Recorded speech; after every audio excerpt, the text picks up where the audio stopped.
بسم اللہ الرحمن الرحیم۔ حضرت داؤد علیہ السلام بیک وقت اللہ تعالیٰ کے نبی بھی تھے اور بادشاہ وقت بھی تھے۔ وہ بھیس تبدیل کر کے لوگوں میں جاتے اور لوگوں سے پوچھتے کہ داؤد کیسا شخص ہے۔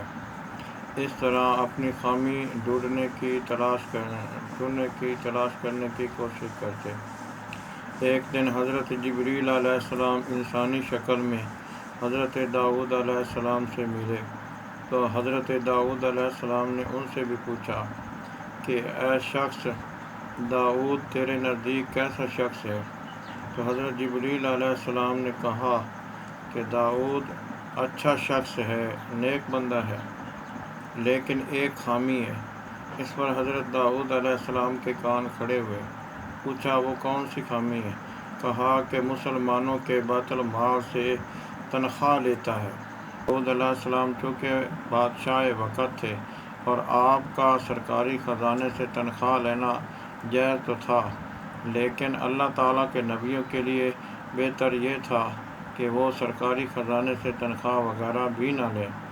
تو حضرت داؤد علیہ السلام نے جب یہ سنا تو گھر تشریف لائے اور زاروں قطار رونے لگے اور اللہ تعالیٰ کے حضور دعا کی کہ اے اللہ مجھے کوئی کام سکھا دے کہ میں اپنے ہاتھ سے کام کر کے کھاؤں۔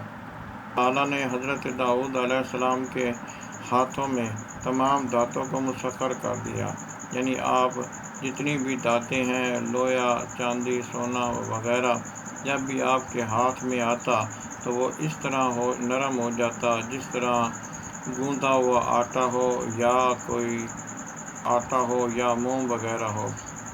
تو حضرت داؤد علیہ السلام اس سے جب چاہتے جیسا چاہتے اسے موڑ لیتے، آپ کو گرم کرنے کی ضرورت نہیں ہوتی تھی، اور اس طرح آپ زیرہ بنا بنا کر بیچا کرتے تھے اور اپنے گھر کا کام کاج چلاتے تھے۔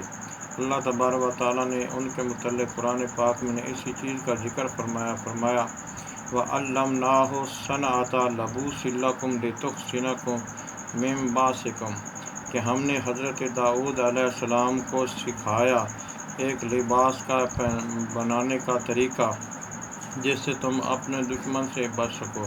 حضرت داؤد علیہ السلام پہلے وہ شخص تھے جنہوں نے زرہ بنانا شروع کیا۔